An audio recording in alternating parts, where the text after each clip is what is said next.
خانقاہ ربانیہ نقشبندیہ روحانی معالج پیر مفتی احسن محمود نقشبندی صاحب۔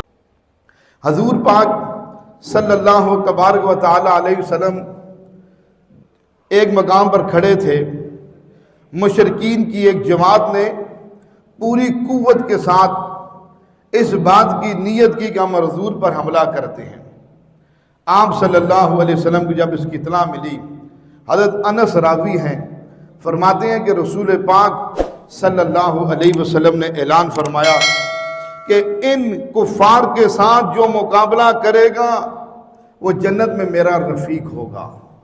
اس کو سن کر 7 انصار کے صحابہ حضور کی طرف لپکے اور اس مشرکین کی جماعت کا مقابلہ کیا، حتیٰ کہ وہ 7 کے 7 شہید ہو گئے۔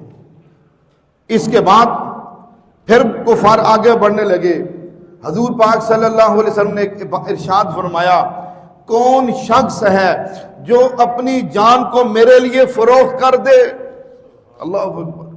کون شخص ہے جو اپنی جان کو میرے لیے یعنی مجھے بچانے کے لیے آگے آئے؟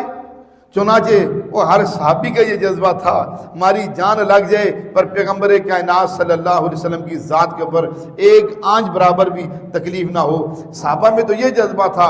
جب آپ صلی اللہ علیہ وسلم فرمایا کون ہے جو اپنی جان کو میرے لیے فروخت کر دے، حضرت زید بن سکن رضی اللہ تعالیٰ کے بارے میں آتا ہے، وہ انہوں نے بات سنی اور دوڑ کر آگے بڑھے اور خوب ڈٹ کر مقابلہ کیا، حتیٰ کہ زخموں سے چور ہو کے پیغمبر کے قدموں میں گر گئے۔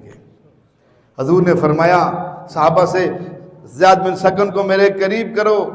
جب زید بن سکن رضی اللہ تعالیٰ عنہ کو قریب کیا گیا، حضور نے پوچھا زید کوئی آخری خواہش ہو؟ جانثاروں کی باتیں بھی جانثاری والی تھی، تو زید کو آخری خواہش ہو۔ اس وقت ان کے یعنی یہ لب اپنے چہرہ حضور کے قدموں کے ساتھ جڑا ہوا تھا، کہا سرکار آخری خواہش یہی تھی کہ سرکار کے قدموں میں جان دے دوں، اور جان دے دی۔ آخری خواہش اللہ نے میری پوری کر دی کہ سرکار کے قدموں میں جان دے دی، یعنی حضور کے کہنے پر آپ نے اپنے آپ کو قربان کر دیا۔ یہ جذبہ ہر صحابی رسول کے اندر اللہ پاک نے کوٹ کوٹ کر بھرا ہوا تھا۔ ہمارے ہاں جادو، جنات، بندش اور نظر بد کا شافی علاج قرآن و سنت کی روشنی میں کیا جاتا ہے۔